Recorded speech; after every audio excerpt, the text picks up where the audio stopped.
Hi friends, welcome to Raju's agency live. Friends, ఈరోజు మేము చెరువులో పనిచేస్తూ టిఫిన్ ఎలా చేసుకుంటాం అన్నది ఇప్పుడు మీకు చూపిస్తాను అనమాట. చెరువులో మేమే వంటలు చేసుకుంటాము, అలాగే మేమే టిఫిన్ కూడా చేసుకుంటాము.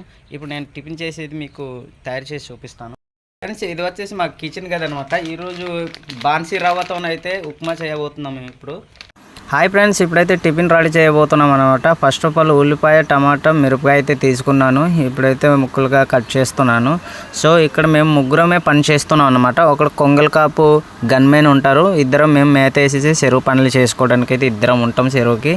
సో ముగ్గురికి సరిపడా టిఫిన్ అయితే ఇప్పుడు రెడీ చేస్తున్నాను. సో ఒక ఉల్లిపాయ, ఒక మిరపకాయ, ఒక టమాటా తీసుకున్నాను. సో టిఫిన్కి సరిపోయేంతగా. ఫ్రెండ్స్, నా ఛానల్ని మీరు చూస్తున్నట్టయితే సబ్స్క్రైబ్ చేసుకుని ఆల్లో పెట్టుకుంటారనుకుంటున్నాను, ఒక లైక్ ఇస్తారనుకుంటున్నాను. ప్లీజ్, నేను కొత్తగా ఛానల్ స్టార్ట్ చేశాను, ప్రజెంటేషన్ కూడా అదోలా ఉంది. అందుకే మీరు కొంచెం నా ఛానల్ని ప్లీజ్ సపోర్ట్ చేస్తారనుకుంటున్నాను. మీ సపోర్ట్తో నేను ఇంకా వీడియో చేస్తానేమనుకుంటున్నాను. సో ప్రజెంట్ నేనైతే చెరువు పనికి అయితే వచ్చాను.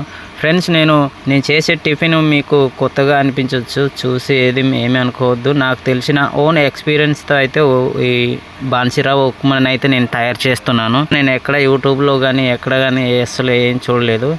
ఆవాలు, జీలకర్రలు కూడా నేను టిఫిన్కి వాడుతున్నాను, కూరలు కూడా వాడుతాను. అలాగే ఇప్పుడు కొత్తిమీర, కరివేపాకు అయితే తీసి కడిగేస్తున్నాను. కొత్తిమీర, కరివేపాకుని కడిగేయాలి. కడిగిన తర్వాత కొత్తిమీరని అయితే చిన్నగా ముక్కలుగా కొయ్యాలి. టిఫిన్లో ఏవేవి సామాన్లు వేయాలో నాకైతే పూర్తిగా తెలియదు, నాకు తెలిసినంత వరకు వేస్తున్నాను. సో ఫ్రెండ్స్, ఒక అల్లం ముక్క కూడా తీసుకున్నాను నేను. ఇప్పుడు దాన్ని ఇప్పుడు కట్ చేసేసి శుభ్రంగా కడిగేసి అయితే ముక్కలుగా కోసేసి చిన్నగా ముక్కలుగా కోసేస్తాను. ఇప్పుడు కోసేసి టిఫిన్కి అయితే వేయడానికి రెడీ చేస్తున్నాను.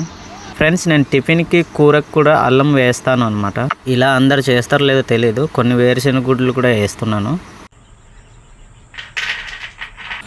ఫ్రెండ్స్, స్టవ్ ముట్టించేసి తప్పేలను అయితే కొంచెంసేపు వేడి చేస్తాను. కొంచెంసేపు వేడి చేశాక ఆయిల్ అయితే వేస్తాను. ఆయిల్ని కూడా కొంచెంసేపు బాగా వేడి చేసేసి అలాగే ఉల్లిపాయలు అనేది వేస్తాను అనమాట. కొంచెంసేపు బాగా వేడి చేయాలి. వేడి చేశాక తర్వాత శనగగుడ్లు అయితే ముందుగా చేసాను. తర్వాత ఇప్పుడు ఉల్లిపాయలన్నీ వేసాను అనమాట. ఉల్లిపాయలు, మిరపకాయలు వేసాను. కొంచెంసేపు బాగా మరగాక అవి కొంచెం పసుపు రంగులో వచ్చాక అప్పుడు వేస్తాను అనమాట. సో కొంచెం పసుపు రంగులో వచ్చేసాయి. ఇప్పుడైతే మంచినీళ్ళు పోసేస్తున్నాను. సో టిఫిన్కి సరిపడా నీళ్ళు అయితే తీసుకున్నాను నేనైతే. నీళ్ళు కొన్ని పక్కన పెట్టేసి కొన్ని తర్వాత వేస్తాను. సో ఒక స్పూను హాఫ్ సాల్ట్ అయితే వేసాను. సో మరిగాక ఇప్పుడైతే బాన్సీ రవ్వను అయితే వేసాను. ఇప్పుడు వేసేసి మొత్తం కలిపేసి దానికి పై మూత అయితే పెట్టేస్తాను అనమాట. సో కొంచెంసేపు మరగాక తీసి చూస్తే బాగా మరుగుతుంది. సో టిఫిన్ అయితే రెడీ అయిపోయింది ఫ్రెండ్స్. వీడియోని అయితే కట్ చేసి పెట్టాను. సో లాస్ట్ దించేటప్పుడైతే కొత్తిమీరని కొంచెంసేపు మూత పెట్టి మగ్గించేసి ఇప్పుడైతే టేస్ట్ చూద్దామని ప్లేట్లో పెట్టుకుంటున్నాను. ఫ్రెండ్స్, నాకు తెలిసిన విధానంగా అయితే నేను ఉప్మా ఇలా తయారు చేశాను. ఈ టిఫిన్లో ఇంకేం వస్తువులు వేస్తారో నాకైతే తెలియదు, మీకు తెలుసుంటే కామెంట్ పెట్టండి. వాసన అయితే గుమగుమలాడిపోతుంది. సో ఫ్రెండ్స్, మేము మార్నింగ్ పూట ఇలా టిఫిన్ చేసుకుంటాం. మధ్యాహ్నం అయితే 10 గంటలకి వంటలు వండేసుకొని 12ంటికి తింటాం అన్నమాట. వెల్కమ్ టు బాన్సీ రవ్వ ఉప్మా.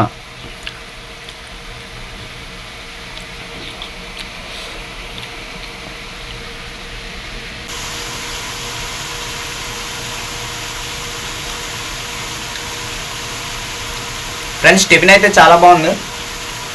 సో నేను ఈ టిఫిన్ తయారు చేయడానికి కావాల్సిన మెటీరియల్ అన్నీ ఏవేవి కలిపానో మీ అందరు చూసి ఉంటారు, కానీ కొన్ని కలపలేదు అనుకుంటా. నాకు చేయడం అంతా వీళ్ళకి మాత్రమే వచ్చు, ఇంకా తెలీదు. మీకు కనుక ఇంకా ఏమేమి చేయాలి, ఇంకేమైనా మెటీరియల్స్ వేయాలని తెలుసుంటే కొంచెం కామెంట్ చేయండి.